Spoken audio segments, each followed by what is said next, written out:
Hello, my fellow gaming tankers. And I return to give my thoughts on the first week of the ATGM rocket changes. And the whole reason for these changes is that tank on screen. Our new suffering and Wargaming's blundering is right there.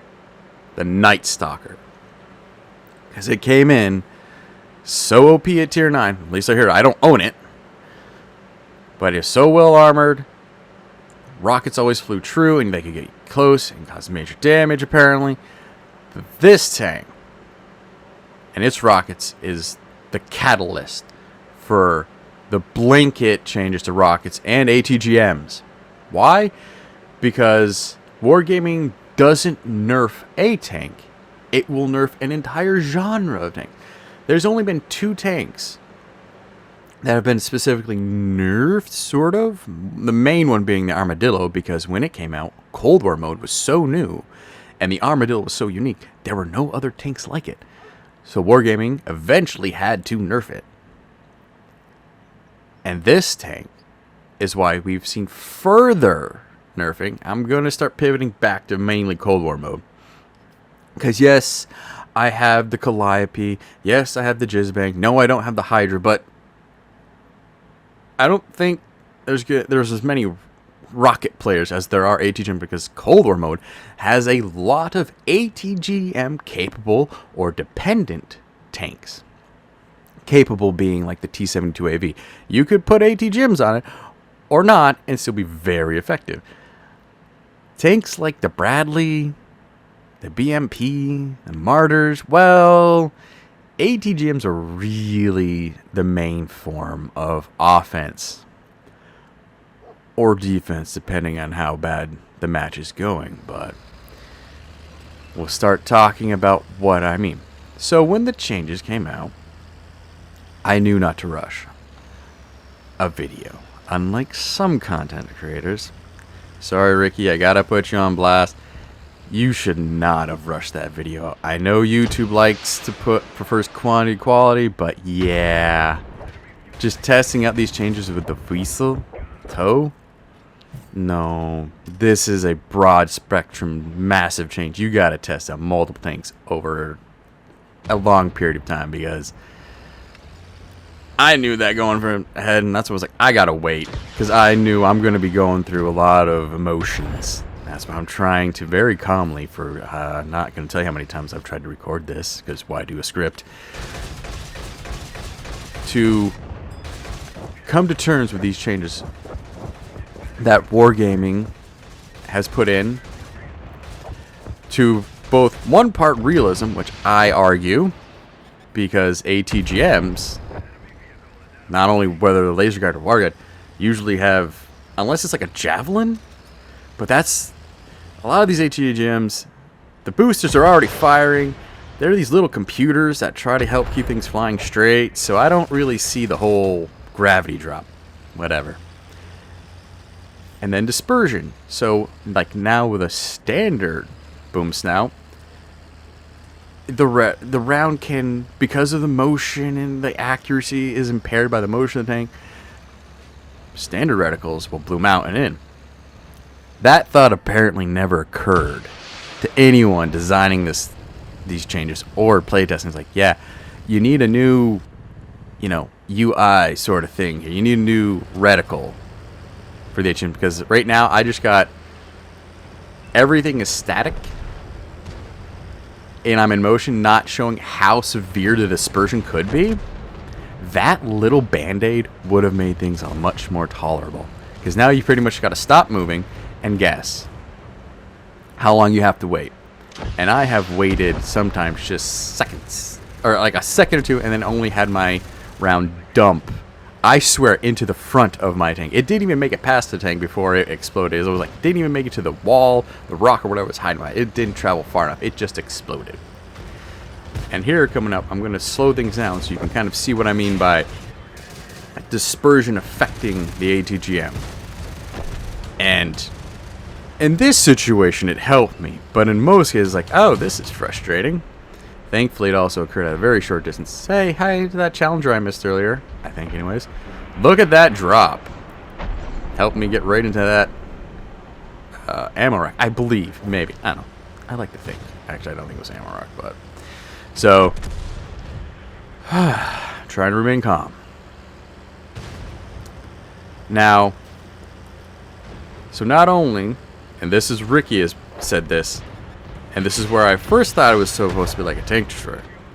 But then, with having to wait so long and having such a massive dispersion,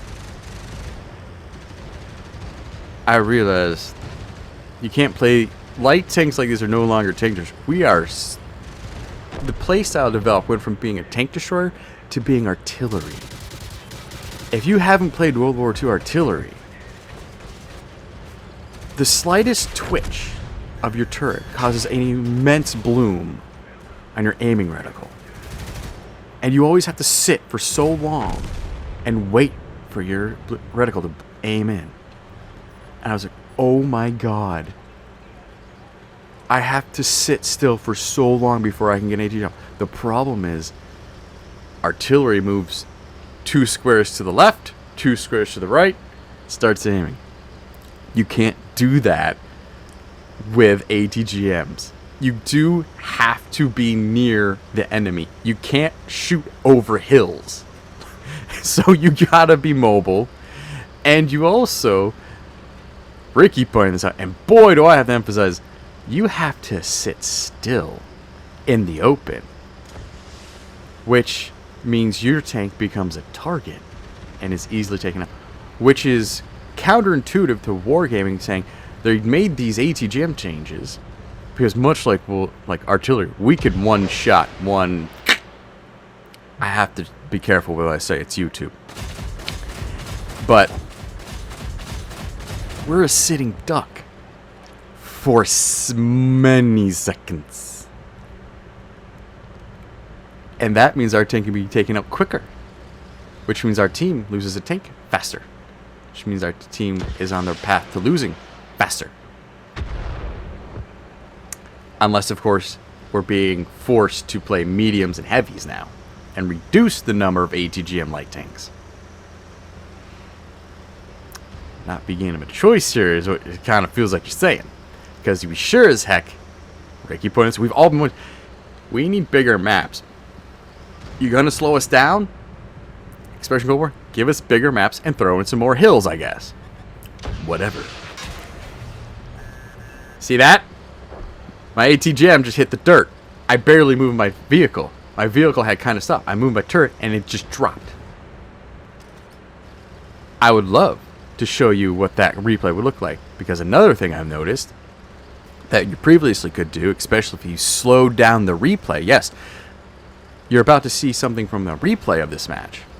Because I want to highlight now, I don't know quite what my ATGMs are doing because I can't go back and see what their paths are because you thought that was interesting. But here, upper right. Look at the upper right. And there should be my ATGM coming. There it is. Okay, slightly off to the right. That's a wide right. Expanding the travel time of ATGM, so I have to sit here longer. And look at the damage I'm getting. And then here. And, yeah, okay. I fired and then was like, took some hits. Where's my ATGM? ATGMs are now invisible in the replay.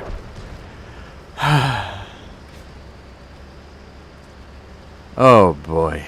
So it's hard to even come to assess my own failings and mistakes and confusion and blunders if I can't properly see where everything is. What's happening. That was great. Oh man. So these changes, we're gonna need a new ATGM reticle. That's the band-aid for right now. You've got to change your playstyle so you're farther back, which is going to frustrate so many, especially in Era 2, as view range is still pretty much dominated by light tanks. I guess you could play the Scorpion, the Stingray. XM800. Oh boy, yeah, you kind of nerfed. Alright, that was a lousy shot on my part. I should have aimed better. And oh my god, the XM800 is going to see so much more play now. Yeah, the cooldown, again, to slow down light tanks mostly, but some auto can. Yeah. I'm working on the Leclerc line, so I'm playing the AMX mediums, and that's not going well. But speaking of the AMXs, I played the premium one, the AMX 11 SS whatever, and those ATGMs are pointed up, and I've had, like, yeah, I should be having to aim farther down because the ATGMs travel up first and then come down. And no, I've had the ATGMs kind of go flying straight because of the dispersion affecting them. Oh, shout out to God of Ammo Rack. Hey, he has a YouTube channel. If you see this, God of Ammo Rack, comment down below what you think of these changes. I know you did a live stream. Yeah, this was the match where I was like, boy, I see a lot of where ATGMs could travel now. And there was a lot of frustration because I was realizing, oh, I have to sit a lot longer too with this match. This does not make me happy. Because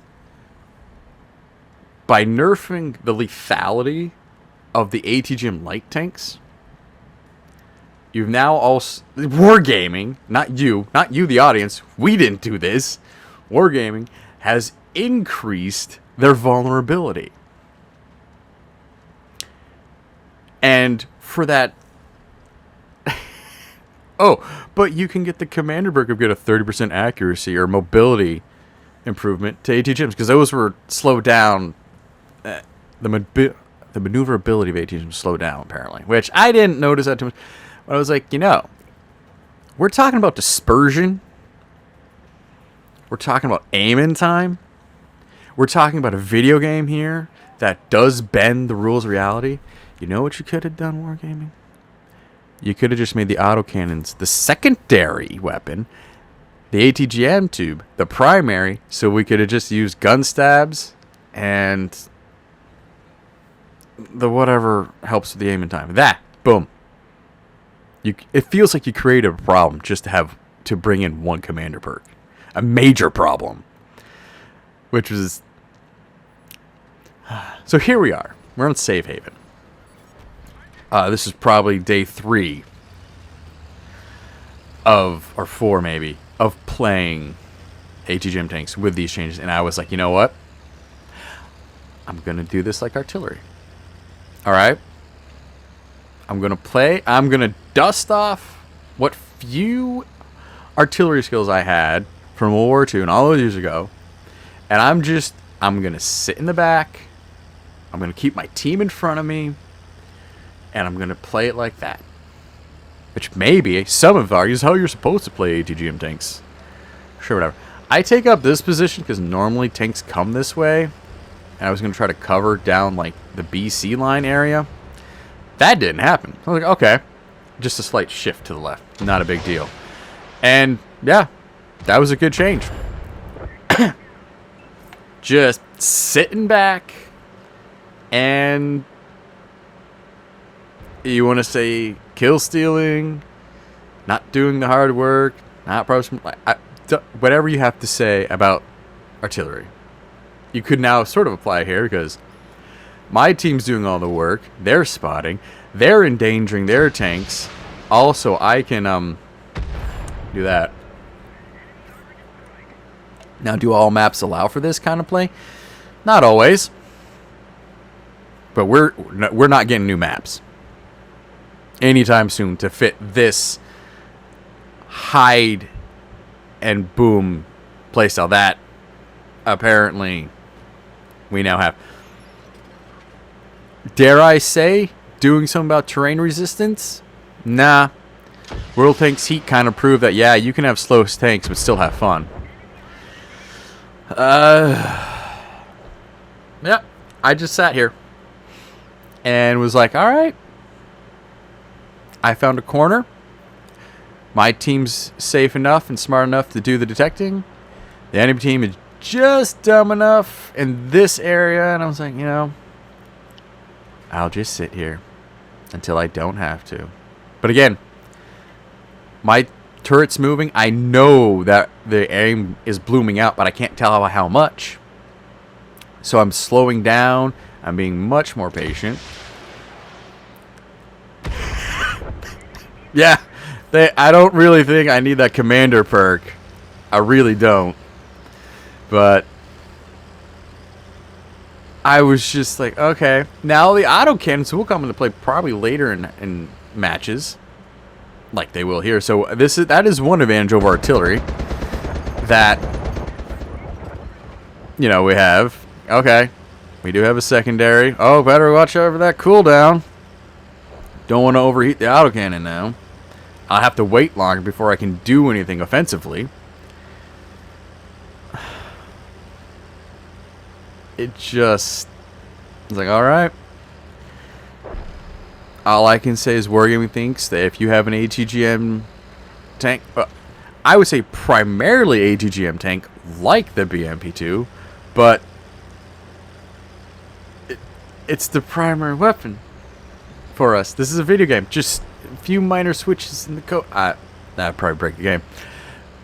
But this was like, alright. You're treating ATGM tubes like regular boom snouts. Why can't we just have it set up that way? Because most of us probably do have at least gun stabs. Or enhanced whatever. So now we have to wait. Again, Band-Aid. Dispersion reticle for ATGMs. Maybe that'll come in next Tuesday. Or how that didn't... No one thought, hey, how are we doing with that? Yeah. I know that BZT-70 was begging me for help. I think that's who pinged me earlier. But I was like, you're BZT-70 going up against a T-62, which means you're probably doing someone who's never played it. They're just starting that line. You'll be fine. Don't worry. Don't sweat. I am on my 5th kill and approaching 6,000. Do not interrupt me when I am dominating for this team, okay? Because that's... Hey, artillery, man. You either miss every shot or your own team hates you because you're taking their kills, you're doing more damage, and it's like, yeah. In the eyes of your fellow players, you can't win, but at the MVP screen, it's like, yeah. I enjoy my lazy Tuesdays. I'll go though with BMP with these tanks, you do have to move because we can't shoot over hills. But we can sit on top of them and become perfect targets now as we're trying to wait to know, should I shoot now? Did I count to 3? Oh, wait, do I need to count to 3 or do I need to count to 2? You know what? Just shoot. Oh! ATGM went to the left this time. And we just curve it around some more. Oh, yeah. Yep. Just sit back and let your team do all the work, just like in Era 3. Which, that doesn't slow down the pace of Era 3. So, like and subscribe. If you still love ATGMs, comment down below what you think. But, oof. I don't know if I would have nerfed ATGMs like this. I may have nerfed maybe some terrain resistance. I don't know, but... Man, ATGM tanks really getting hit hard. It's a real shame. There's so many of them in Cold War that it actually does affect the whole game mode. Anyway, hope you get traction on the ground. RNG's in favor. If you made it this far, thank you. I know. Rant videos. Damn. Great way to start off the mom season. Goodbye.